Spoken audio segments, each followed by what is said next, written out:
गुरुभ्यो नमः। मांडुक्य उपनिषदर ब्रह्मज्ञान चर्चा को आपण मानक स्वागत।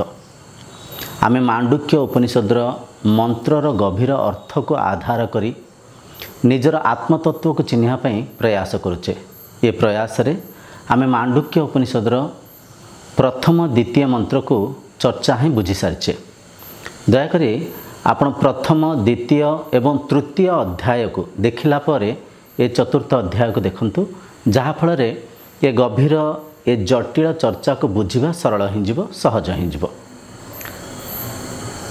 ये चतुर्थ अध्याय रे आमे मांडुक्य उपनिषदर तृतीय मंत्र को माध्यम करी निजर आत्मतत्व को चिन्ह प्रयास करिबा।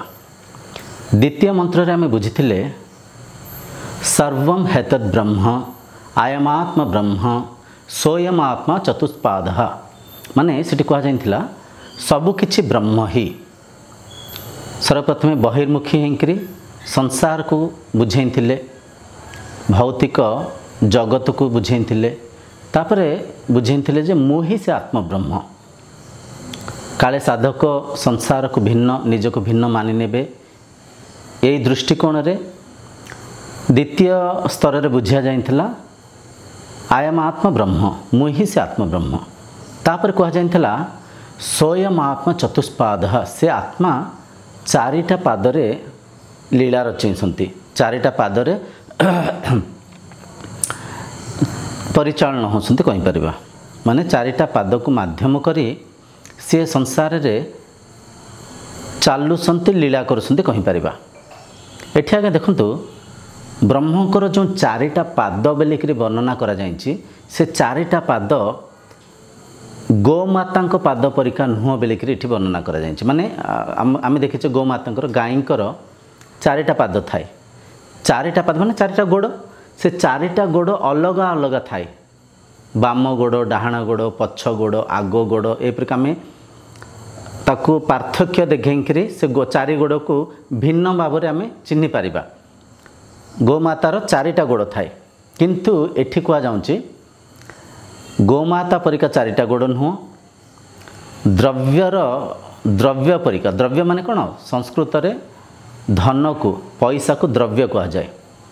यथा द्रव्य माने द्रव्य परिका एकाठी अछंती कहा जाउछि। ए कथा को जदि आमे आउ टिके गभीर भाव रे चर्चा ही बुझिबा।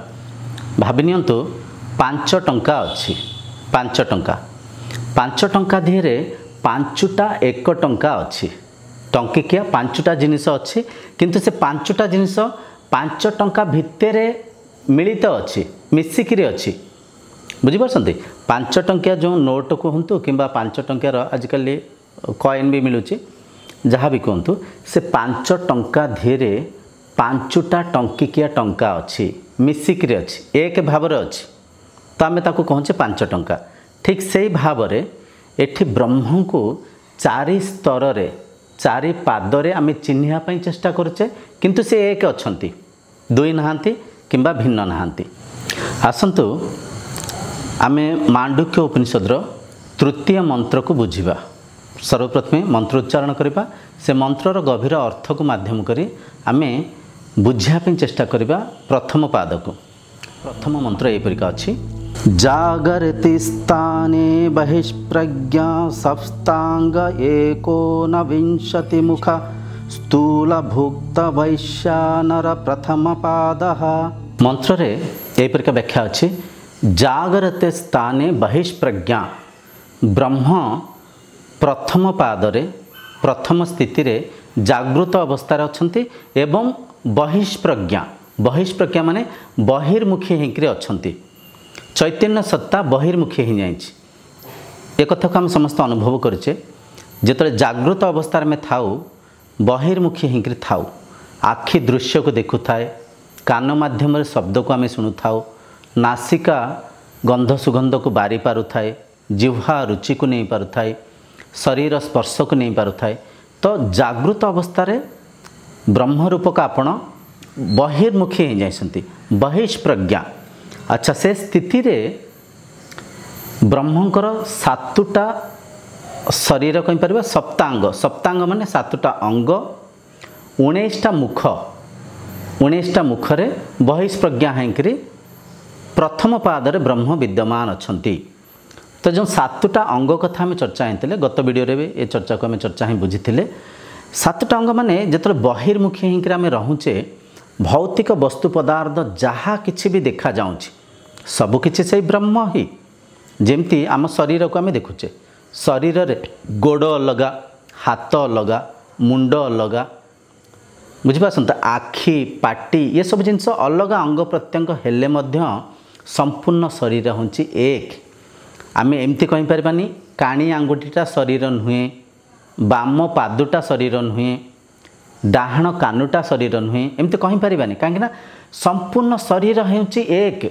संपूर्ण शरीर को आमे विभिन्न अंग प्रत्यंग माध्यम भिन्नतार चिन्ह पारुथिबा किंतु संपूर्ण शरीर होची एक। ठीक सही परिका से एक ब्रह्मंकर बहिष्प्रज्ञा स्थिति रे 7टा अंगर वर्णना करा जायछि। से सप्तंग को जदि आमे बुझिबा गत वीडियो रे बुझितले सप्तंग कोन प्रथम अंग हैला संपूर्ण आकाश हेउछि ब्रह्मंक मुंड। एठी आकाश अंतरिक्ष मध्य रे टिके पार्थक्य को बुझंतु। आकाश जहाँ कि आमको दृश्यमान होछि जहाँ को आम बादल अच्छी जोटी नील रंग देखा जाऊँगी सेटा हला आकाश। अंतरिक्ष माने कौन आकाशर ऊर्ध्वरे जो ग्रह नक्षत्र जो जहाँ भी आकाशर ऊर्ध्वरे जो जगह आमको देखा जाऊनी तांको अंतरिक्ष कहुई। तो आकाश हेउछि ब्रह्मंक मुंड सूर्य हेउसंती ब्रह्मंक आखि अग्नि हेउसंती ब्रह्मंक पाटी वायु हेउसंती ब्रह्मंक प्राण अंतरिक्ष हेउछि ब्रह्मंक उदर उदर माने कौन पेट पानी हेउछि ब्रह्मंक शरीर पृथ्वी हेउसंती ब्रह्मंक पाद। तो यही परिका बाहर जो बहिष्प्रज्ञार जो बाहर जगत को देखुचे ये प्रपंच जहाँ भी देखुंती पहाड़ पर्वत बण जंगल समुद्र नदी जहाँ किछि भी देखुंती ये सबू ब्रह्मंक शरीर माने बहिर्मुखी होकर जहाँ भी आप देखुंती से सबू भिन्न भिन्न आम मानिचे आकाश पृथ्वीटार भिन्न मानिचे। एमती तो पृथ्वी को भी आम खंड विखंड काटिकी बांटिकी एटा तांको जगह एटा आम जगह सेटा आम देश एटा तांको देश आम तांको ए प्रकार आम मानिचे किंतु सत्य है पृथ्वी एक अच्छी जमती पृथ्वी एक अच्छी पंचभूत निर्माण होता ए प्रपंच मध्य एक अच्छी। तो बहिर्मुखी होकर जो बाहर जगत ब्रह्मंकर शरीर 7टा अंगरे बहिष्प्रज्ञा होकर स्थूल शरीर रे ब्रह्म बहिर्मुखी होकर अच्छी। तापर 19टा मुख कथा कही से 19टा मुख को भी आम चर्चा होचे आउ टिके आम ताकू बुझापी चेष्टा करवा। 5टा ज्ञानेन्द्रिय 5टा कर्मेन्द्रिय 5टा प्राण 4टा अंतःकरण मन बुद्धि चित्त अहंकार यही 19टा मुख माध्यम यही 19टा मुख कहींपारे किंबा 19टा ब्रह्मंकर द्वार कहींपार ये 19टा पदार्थ को आधार करी ब्रह्म बहिष्प्रज्ञा होकर प्रथम पादरे अछंती प्रथम स्थान रे अछंती। से प्रथम स्थान को वैश्यानर कहुई। वैश्यानर वैश्यानर माने कौन ये संपूर्ण विश्व हेउची एक नर गोटे व्यक्ति गोटे तत्व से एक अछंती किंतु आमे मनर स्तर रे विचारर स्तर रे भिन्नता मानि नहींचे। आसंतु यही कथा को आउ टिके गभीर भाव में चर्चा होकर निजर तत्व को ये मंत्र सांगे तुलना करी बुझापी चेष्टा करवा। ये देखंतु 3टा पदार्थ अच्छी से 3टा माने 3टा स्तर को माध्यम करी निजर सत् सत्ता को आम चिन्ह पारिबा।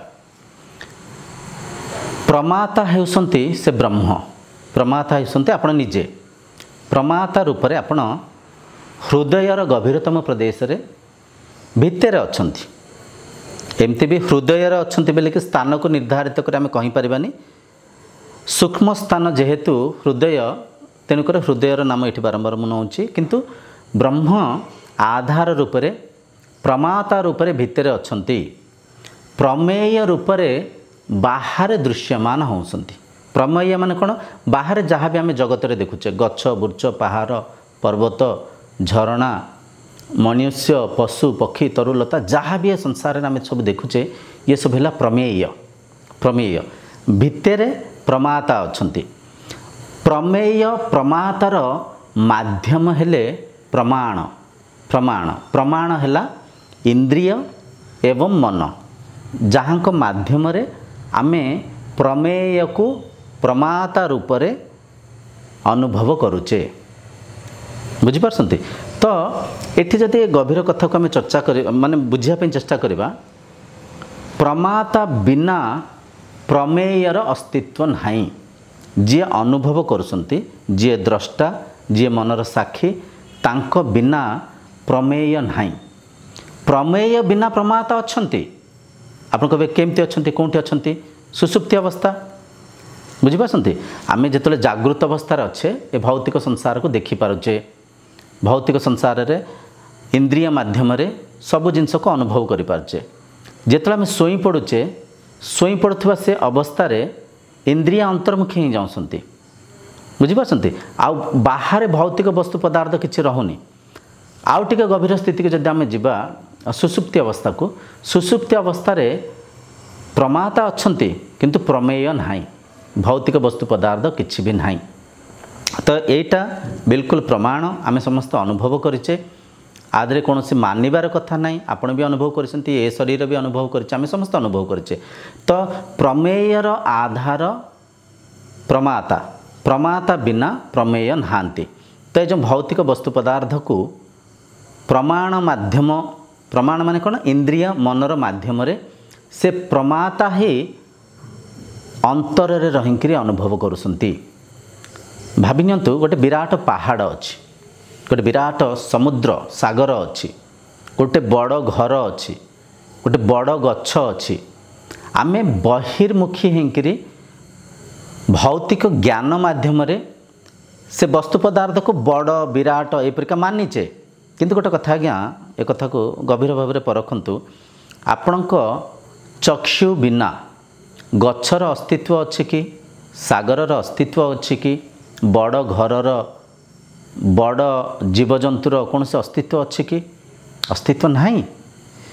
तो चक्षुर भी आधार कौन मन मन बिना से विराट सागर विराट वृक्ष ये सब जिनसर अस्तित्व अच्छी कि ये सब जिनसर अस्तित्व किसी ना आम जद्य एक कथा को गभीर भाव में बुझापी चेष्टा करवा भावी नियंतु जड़े शिशु अच्छी जहाँ को बयस 1 ରୁ 1.5 वर्ष बयस से 1.5 वर्ष बयसर शिशु मध्य बहिष्प्रज्ञा होकरी भौतिक वस्तु पदार्थ को अनुभव करसंती किंतु अनुभव करुथिबा समय रे ये पहाड़ बड़ ये सागर अनंत ये गछ बहुत विराट एपरिका भावुसंती कि भावुना ये सब विचार धारा रे अच्छी ये सब भौतिक ज्ञान रे अच्छी ये सब आम संस्कार आम मानिचे एपरिका किंतु बाहर जहाँ भी दृश्यमान संसार आधार से शिशुर इंद्रिय से शिशुर मन।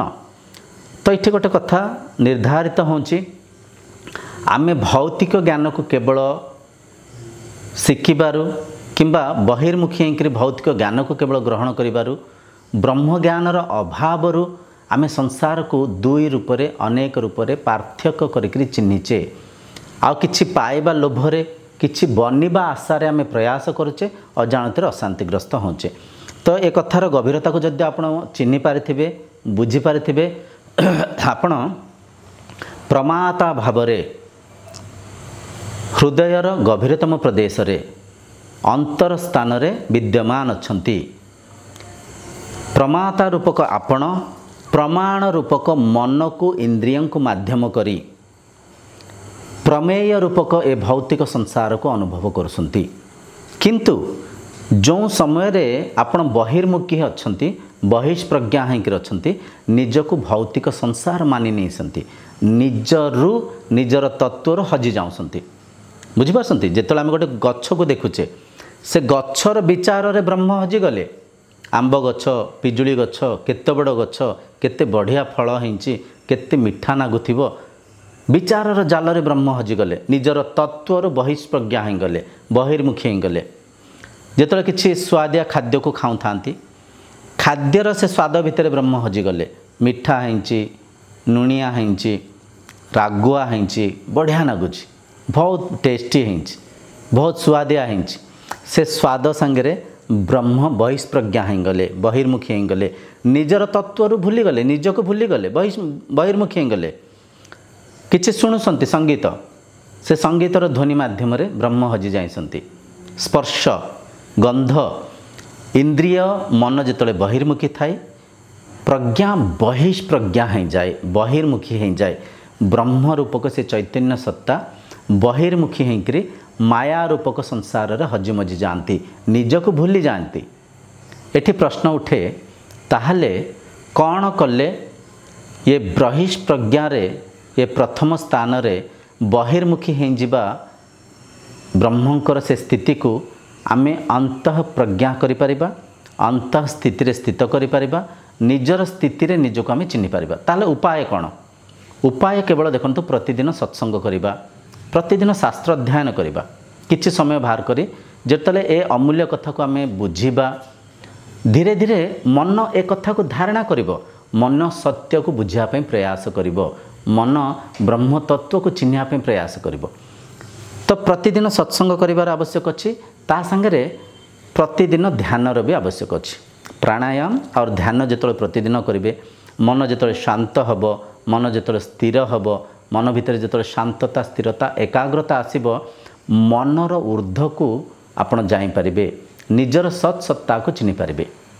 ये आज्ञा गोटे गभीर कथा को चर्चा ही आपको बुझापी प्रयास करुच्ची कहीं बहुत कथा मन पड़े फेर से भूली जाऊँ तो आम यहाँ निहायत आम चर्चा करार आवश्यक अच्छी किसी साधक भावुवे ब्रह्म को आम मन माध्यम तो मनन करवा कि चिन्हवा मन बिना ब्रह्म को केमती चिन्हवा मनर ऊर्ध्व को केमती बाजिबा एमिति विचार आसबार एमिति प्रश्न मन में जागृत होबार संभावना अच्छी।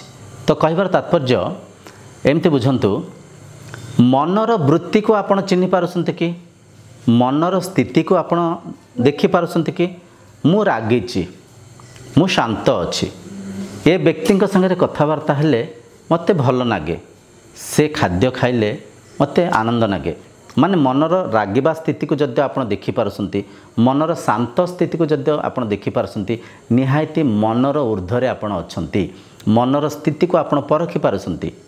जद्य आउ टिके सरल भाव में कथा को बुझा ये सत्संग को देखा पूर्व निहायती मन भितर आपणकर एक वृत्ति जागृत है सत्संग काले आसीथिबो वीडियो काले अपलोड हो ब्रह्म ज्ञान को आम देखा ब्रह्म तत्वर जो मांडुक्य उपनिषद चतुर्थ अध्याय काले रिलीज होता आम देखा यही भाव में यही वृत्ति आपण मन भितर सर्वप्रथमे आसीथिला से वृत्ति को माध्यम करी आपण मोबाइल को ऑन कले ए वीडियो को देखुसंती। तो ये गोटे कथा निर्धारित होची मनर ऊर्ध्वरे आपण अछंती मनर माया रे आपण हजिमजी जाइसंती इंद्रियंकर बहिष्प्रज्ञारे आपण हजिमजी जाइसंती। तो आजिर चर्चार निष्कर्ष है ब्रह्म प्रथम पादरे बहिर्मुखी होकर अछंती बहिष्प्रज्ञा हो जाइसंती बहिष्प्रज्ञा स्थिति रे 7टा अंग 19टा मुख रूप से लीला रचयसंती। तो से ब्रह्म को जिते आप साधना माध्यम सत्संग माध्यम मन को स्थिर करेंगे मन को शांत करेंगे से चतुर्थ स्थिति रे थिबा से तत्व को मनर प्रज्ञान स्थिति को मनर चैतन्य सत्ता को आप चिन्हि पारे। द्वितीय आ परवर्ती मंत्र रे आम बुझा चतुर्थ मंत्र रे ब्रह्म अंतः प्रज्ञा होकर स्वप्न स्थिति रे अछंती जागृत स्थिति पर द्वितीय स्थिति है द्वितीय पाद है स्वप्न स्थिति जहाँ को अंतः प्रज्ञा कह जाए। तो आगामी सत्संग जाए आपंठ विदाय नौची से पर्यंत ओम शांतिर्भवतु।